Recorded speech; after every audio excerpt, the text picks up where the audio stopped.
गावी एक कार्यक्रम होता म्हणून आम्ही गावी आलो होतो आणि गावाकडे इतकी थंडी आहे, बाप रे बाप, कडाक्याची थंडी गावी आहे. तरीसुद्धा एवढ्या थंडीत आमचा भावात इतक्या लवकर उठला आणि आजीसोबत मस्त मामासोबत धग एन्जॉय करतो आहे. इकडे माझ्या वहिनीची नाश्त्याची तयारी चालू आहे. फोडणीचा भात आणि सगळ्यांना प्रिय असतो तो.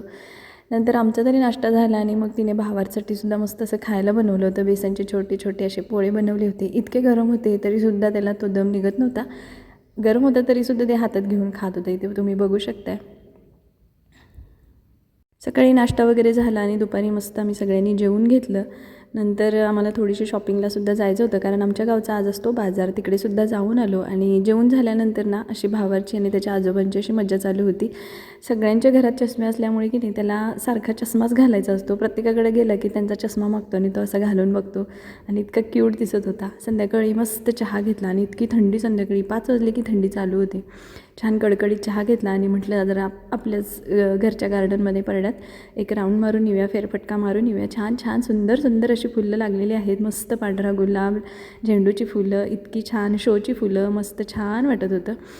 मुंबईत वर्षभर स्वेटरची गरज नसते, पण गावी आलं की दिवसा पण स्वेटर घातलं तरीसुद्धा थंडी आवरत नाही. सो 5ला म्हणजे स्वेटर घालायची गरज असते आणि मस्त मी स्वेटर घातलं. गार्डनमध्ये छान इकडं तिकडं थोड्याशा फेऱ्या मारल्या आणि मग नंतर संध्याकाळी मम्मी आली. परत मग दिवाबत्ती करून घेतली आणि छान मग संध्याकाळच्या जेवणाची तयारी चालू केली.